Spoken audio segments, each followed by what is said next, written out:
अच्छा, so let me show you a sheet here which we were discussing yesterday, right? That's what we discussed, right? To begin with, we took an example of a pure variable cost and a fixed cost example. Then we took a case of how we will look at the indifference point in case of operating leverage. Then we looked at the dimensions of financial leverage. Am I audible? Is my voice clear? Okay. So then we looked at the financial leverage. And the two important points in that, one is a financial break-even point and the other is a indifference point. So when we say financial break-even, it is for each plan. When we say indifference point, it is between any two plans. So this particular diagram, okay, oh, I get to share my screen. Just a second.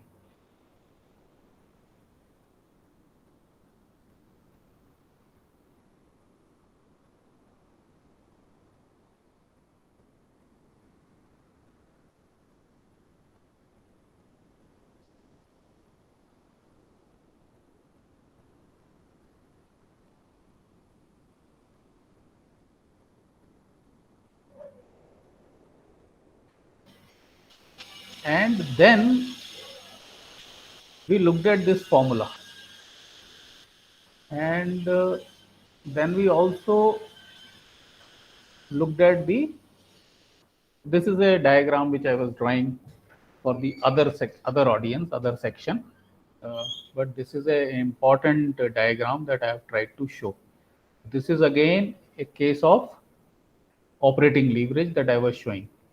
So here we are making a comparison between two different cost structures. Two different cost structures in the sense that in one case fixed cost is lower and in the other case the fixed case cost is higher. So when you have a higher fixed cost, we are expecting that variable cost should be lower.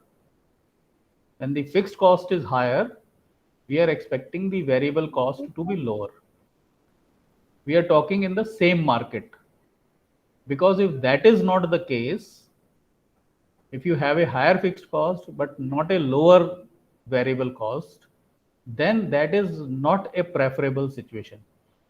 Like you look at this example where you have a single revenue line and you have this variable cost which is same in the two cases. Like this is a case of fixed cost 2 and this is a case of fixed cost 1. Okay, and we say, well, variable cost is same in the two cases. So if variable cost is same in the two cases, you are getting a break even point where the fixed cost is higher. Yes, this is Q2. And where fixed cost is lower, this is the break even point that you are getting, right? Because we are talking of the same market. Since we are talking of the same market, so there is a competition, and since there is a competition, so similar product will fetch same price or similar price or almost equivalent price. So since we are operating in the same market, but with a higher fixed cost and the same variable cost, you find that the break even point is at a much higher level of quantity to be sold in the market, right? So this is a break even point 1,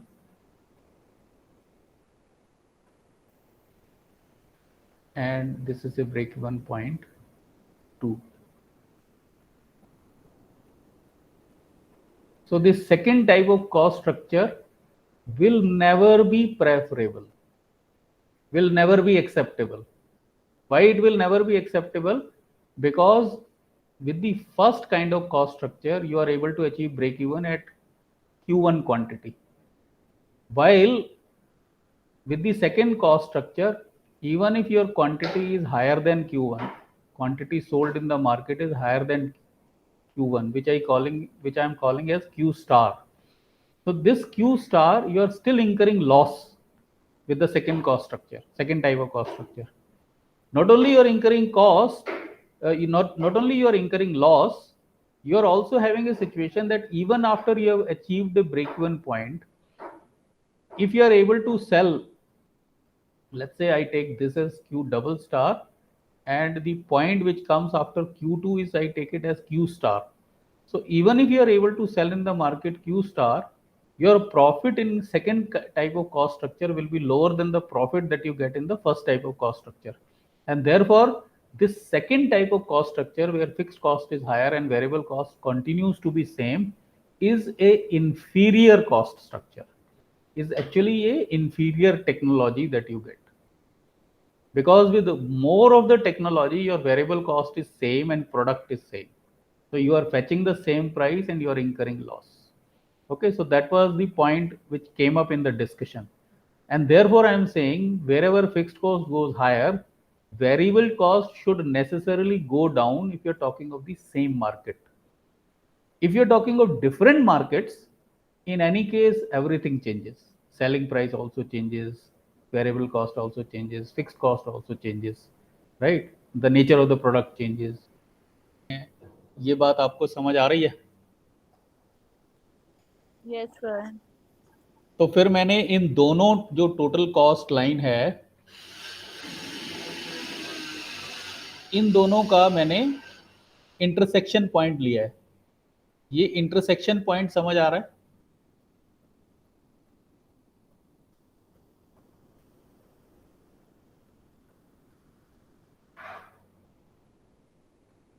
जो ये दो अलग अलग cost structure हैं, एक में आपका automation level higher है, मैकेनाइजेशन हायर है, कैपिटल इन्वेस्टमेंट ज़्यादा है, और एक में कैपिटल इन्वेस्टमेंट कम है. तो क्योंकि एक में कैपिटल इन्वेस्टमेंट ज़्यादा है तो उसकी कॉस्ट लाइन अलग से बन रही है, जिसमें कैपिटल इन्वेस्टमेंट कम है उसकी कॉस्ट लाइन डिफरेंट बन रही है.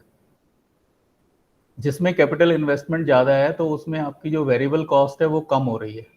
तो इसलिए ये दोनों लाइनें एक स्टेज पर आकर के एक दूसरे से इंटरसेक्ट कर रही हैं. तो ये जो इंटरसेक्शन पॉइंट है ये समझ आ रहा है?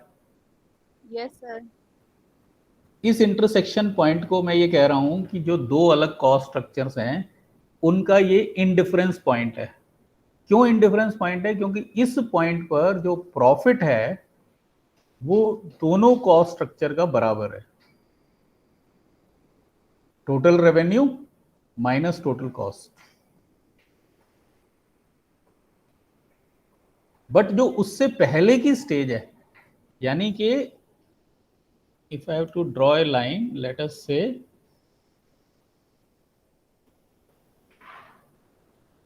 somewhere here.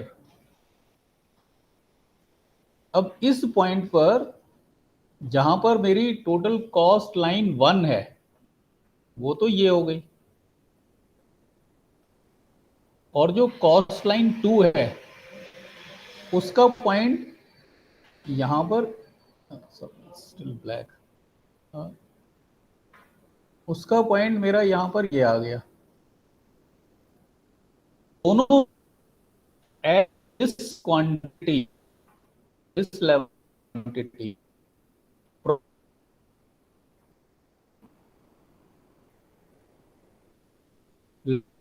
talking. So there are two cost lines that I had. अब इस पॉइंट पर किसमें प्रॉफिट ज्यादा? रेवेन्यू माइनस कॉस्ट ले रहे. तो जिसमें फिक्स्ड कॉस्ट ज्यादा है उसमें मेरी ये ब्लू लाइन है टोटल कॉस्ट लाइन, और जिसमें फिक्स्ड कॉस्ट कम है उसमें मेरी ये ब्लैक लाइन है टोटल कॉस्ट लाइन. तो at this quantity which I may call it as lower than Q3. So let me call it QL. And this quantity, let me call it this one. Let me call it QH. ठीक है. So if my quantity sold in the market is less than Q3, which I am taking any point which is QL. So here my profit with TC1 is, if we put a point here, so let's say we call it X, Y, and Z. So in one case the profit is XZ, in one case the profit is XZ, and in the other case the profit is XY. तो XY ज्यादा है या XZ ज्यादा है, कौन सा ज्यादा है? Sir, XY. XY ज्यादा है, right? And if we take, so if we take a case of QL, then XZ is less than XY. But if we take a case of QH, and I again say here also X, and then this is Y, and this is Z. So now the relationship is reverse. XZ is more than XY. Y I am taking on black line, Y I am taking on black line, and Z I am taking on blue line. Right? So my relationship is changing. तो उसके अलावा जो एक तीसरा point है वो है मेरा Q3 पर. तो Q3 पर क्या है? Q3 पर XZ जो है वो XY के बराबर है. राइट? ये मेरा X है और ये मेरा Y है और यही मेरा Z है, क्योंकि ये इंटरसेक्टिंग पॉइंट है. And that is why this is a point of indifference between two cost structures when we are discussing operating leverage.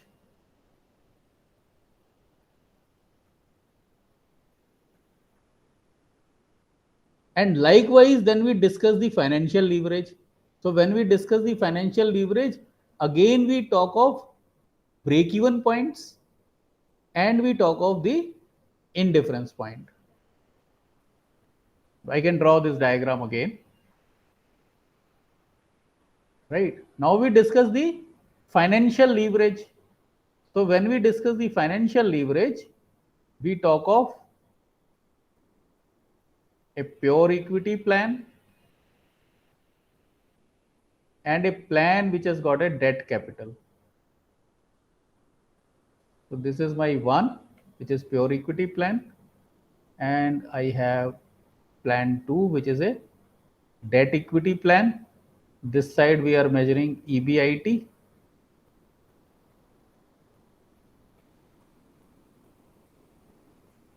This side we are measuring EPS.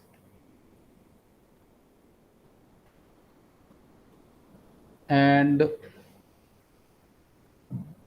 these are two, let's say if I call this as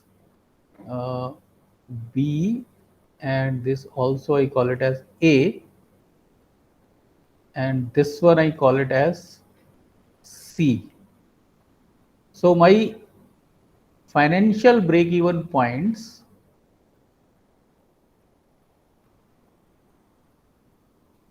are A, comma B, and indifference point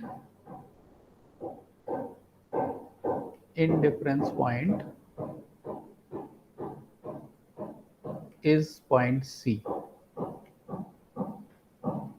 So this point C is the point of profitability where my earning per share is same under two plans. And this itself, we are also seeing it with the help of an equation. Okay. So, but then each plan would have a financial break-even point, which we were seeing in the, like, let us say we have a case of equity plan, and let's say we are talking of some fixed cost here 1,500. So we are at the operating leverage, and let's say we have 375. Sorry, not here. Here we have 375. Okay, and our profit is 0. Okay, so this is my financial break-even point for plan 1. Financial break-even point for plan 1. In plan 1, if I sell 375 units, I get a profit equal to 0, and I also get EPS equal to 0. So the point where EPS is equal to 0 is a financial break-even point. For a pure equity plan, that is my financial break-even point. But let's say I have a case of debt in my capital. So let's say debt is 50%. So with 50% debt at 375, I don't get my EPS equal to 0. I get my EPS actually negative. So to get my EPS equal to 0, I need to recover something more. So let's say, let me just do it with trial and error. Yes, with 475 units, I am able to recover my interest that I have to pay on my debt, which is equal to 400 rupees, because my debt is 5,000 and it is an 8% debt. So my interest amount is 400. So that is the financial break-even point for my second plan. Second plan where capital is 10,000 and 50% equity, 50% debt. Okay. And now I am looking at the financial break-even point. So this financial break-even point is the one where the two different plans give me same EPS. So I assume that my profitability is X and other informations I know. So if I solve this equation, I say X 1 minus my tax rate I have taken in this is 40%. Okay. So I say 1 minus 0.4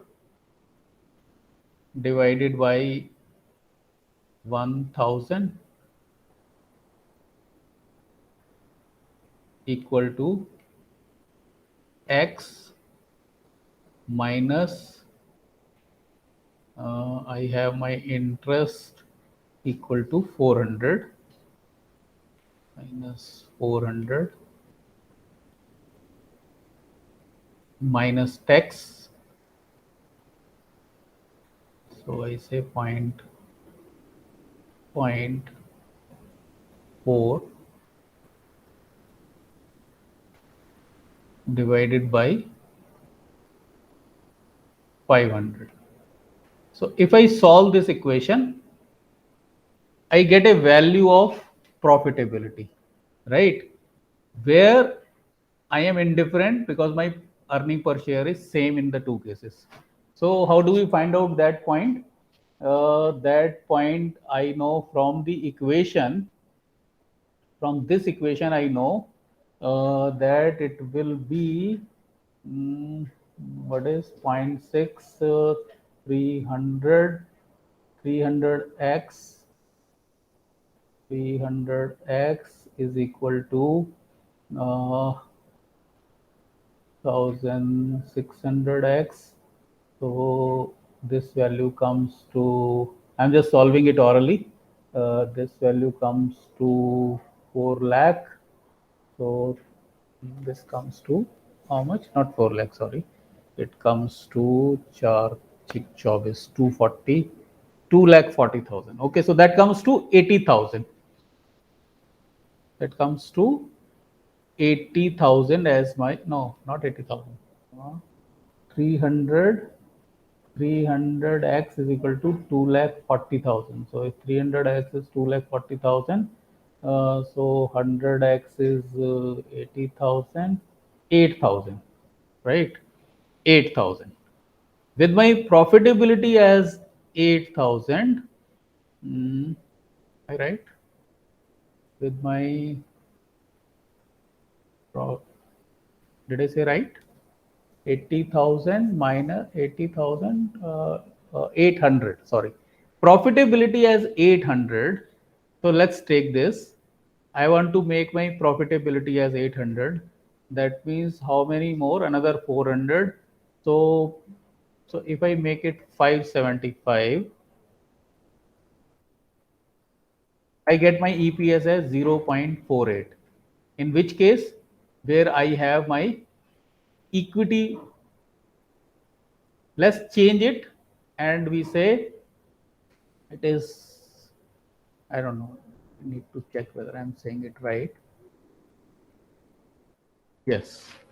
So my pure equity plan also gives me my earning per share as 48 paisa, and my debt plan also gives me earning per share as 48 paisa when my profitability is 800. So by solving this equation, I have been able to find out my this point on the diagram, which is the diagram, this diagram. So here, if it is 800, this is coming out to be 0.48 in this example. I think this much should be okay for today because we have been able to cover an example as well as theory. Yes, tell me, was I audible? Did you get the question? Did you get the illustration? Do you have any question?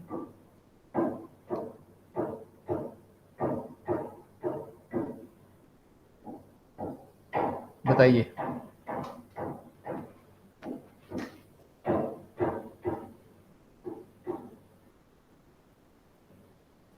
So this chapter of leverage is almost complete, except that you may read it and ask me questions.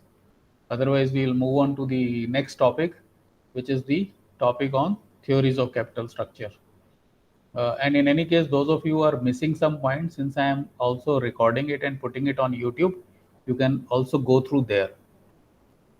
I've already posted a video on this topic, which I had taken with your section only yesterday, right? But not many of you have watched so far, but it is available.